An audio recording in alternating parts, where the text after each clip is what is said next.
शहजाद पूनावाला, सबसे पहले शुरुआत आपसे, क्योंकि राहुल गांधी जब से विदेश गए एक के बाद एक कड़ा प्रहार कर रहे हैं पीएम मोदी पर, बीजेपी पर। इस बार सीधा उन्होंने कहा है कि बीजेपी पीछे की तरफ देखती रहती है। एग्जाम्पल दिया है कि गाड़ी आप चला रहे हैं और शीशा सिर्फ आप जो रियर व्यू है उसकी तरफ देखें तो एक्सीडेंट तो होगा ही, लेकिन जिम्मेदार हर बात के लिए नेहरू, कांग्रेस को।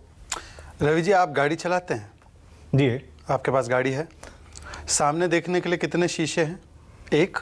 और पीछे देखने के लिए दो साइड व्यू होते हैं, एक रेयर व्यू होता है और एक पीछे शीशा लगा होता है।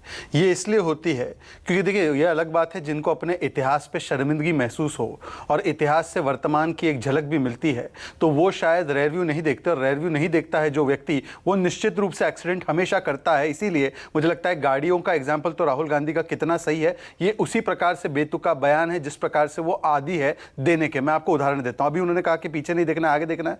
तो बताइए, ये अद्भुत ज्ञान कौन दे रहा था? राहुल गांधी दे रहे थे ना, कि स्वतंत्रता सेनानियों का एक अपमान करते हुए उन्होंने कहा कि जो भी लड़ाई आजादी की लड़ी गई वो साउथ अफ्रीका से शुरू हुई। अब देखिए, मैं तो महात्मा गांधी का परम भक्त हूं, पर महात्मा गांधी जी 1893 में साउथ अफ्रीका गए। मतलब कि 1857 में जो पहली युद्ध हुई, लड़ाई हुई आजादी की, क्या उसमें जान देने वाले मंगल पांडे, बाबू गेनू से लेकर तात्या तोपे, नाना साहेब, ये सारे लोग, इनका जो बलिदान था व्यर्थ था क्या? खुदीराम बोस का बलिदान व्यर्थ था क्या? प्रफुल्ला चक्की, लोकमान्य तिलक, ये सारे लोग व्यर्थ ही अपना एक प्रकार से खून दे रहे थे आजादी की लड़ाई में। तो मुझे लगता है कि पीछे कौन देखता है और कौन केवल पीछे देखते हुए आगे के लिए बोलते रहता है कि दादी माँ ने ये किया, भाई पिताजी ने ये किया, दादा ने ये किया, परिवार ने ये किया, ये कौन बोलता है? अब आते हैं मुद्दे पर। मुद्दा ये है दरअसल, क्योंकि देखिए, जब आप जीडीपी नापते हैं तो जीडीपी तुलनात्मक होती है। पिछले वर्ष की तुलना में आगे की क्या ग्रोथ होगी, क्या जीडीपी नापना पीछे की तरफ देखना होता है। इसी प्रकार से अगर हम सेफ्टी रिकॉर्ड नापते हैं तो सेफ्टी रिकॉर्ड भी तुलनात्मक होता है। और तुलनात्मक अगर करें तो ये रिपोर्ट है मेरे पास कि देखिए किस प्रकार से 40 वर्षों में सबसे ज्यादा सेफ रेलवेज रही। ये आंकड़ा है कि किस प्रकार से 0.10 प्रति मिलियन किलोमीटर एक्सीडेंट होते थे 2004 से 14 के बीच, और आज वो 0.003% पे आ चुके हैं। किस प्रकार से हजारों लोगों की मृत्यु हुआ करती थी एक्सीडेंट्स में 1990s में, आज वो संख्या बहुत कम हुई है। परंतु हाँ, सवाल यह भी बनता है कि वर्तमान में क्या हुआ है। वर्तमान में 72 घंटे से ज्यादा रेल मंत्री मौजूद थे।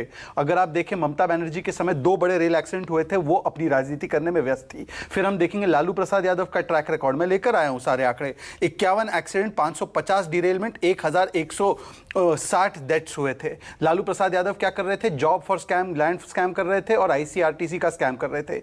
नीतीश कुमार जी 79 एक्सीडेंट्स, 1000 डिरेलमेंट्स और 1500 से ज्यादा मौतें हुई। आज डिरेलमेंट्स की संख्या जो है, मैं आपको 19-20 का बताता हूं, 7, 40, 20-21 का 16 और 22 में 26, ये आंकड़ा हो चुका है। तो क्या हम लोग तुलनात्मक रूप से नहीं बता सकते? परंतु आज मुद्दा सिर्फ इतना है कि जो लोग बार बार झूठ बोलते हैं देश से और खुद अपनी जो विफलताएं हैं उसको छिपाना चाहते हैं, वही लोग एक प्रकार से पीछे नहीं देखना चाहते, अपने इतिहास का ट्रैक रिकॉर्ड नहीं देखना चाहते। आज ट्रैक रिकॉर्ड देखना चाहिए। लेकिन ये तो कई बार बीजेपी नेताओं के बयान हमने सुने होंगे ना कि पेट्रोल महंगा क्यों है? कांग्रेस की वजह से। किसने कहा? चीन की घुसपैठ किसकी वजह से हुई है? वो कांग्रेस, नेहरू की वजह से।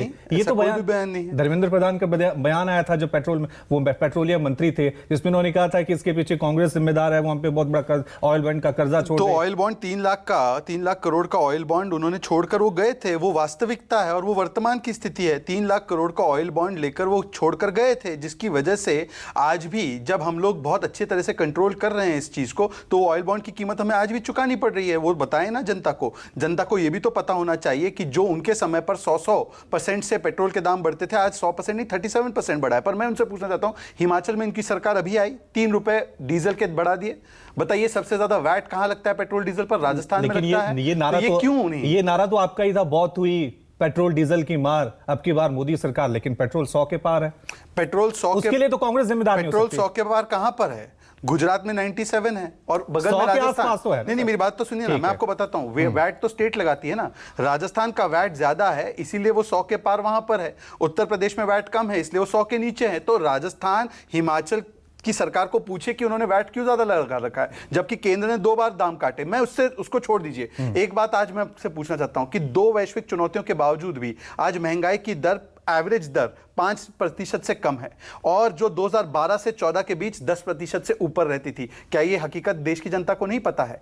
आज क्या ये हकीकत नहीं है कि 11वें स्थान पर जो अर्थव्यवस्था थी वो 5वें स्थान पर आई है? सबसे तेजी से बढ़ने वाली अर्थव्यवस्था है, 7.2% जीडीपी ग्रोथ रेट है। ये सारी चीजें जो है वो वर्तमान की स्थिति है। परंतु मैं उनसे पूछना चाहता हूं कि आज रेलवे के विषय में जो ये लोग बड़ी बड़ी बातें कर रहे हैं, बताइए कि ममता बनर्जी जी को जब प्रधानमंत्री मनमोहन सिंह ने कहा था और उनकी पार्टी के पास था ये रेलवे विभाग, जब उनसे कहा था, सुनिए। That the Prime Minister's asked Minister of State for Railways, Mukul Roy, to go to Assam. Monideepa, you've spoken to Mukul Roy. What did he have to say? Well, Mr. Mukul Roy, I've spoken to him twice this morning, and just about 15 minutes ago when I spoke to him and asked him very categorically whether he had heard from the Prime Minister's office that he should go to Guwahati, he again categorically said that he had received no such instruction. तो 70 लोगों की मृत्यु हुई जब प्रधानमंत्री मनमोहन सिंह ने अपने मंत्री को बोला कि जाकर वहां पर व्यवस्थाएं देखो, वहां पर वो नहीं गए। आज प्रधानमंत्री से लेकर अश्विनी वैष्णव जी, धर्मेंद्र प्रधान जी, मनसुख मंडाविया जी, यही तो अंतर है। तो क्या ये ना बताए देश की जनता को? ठीक है, हमारे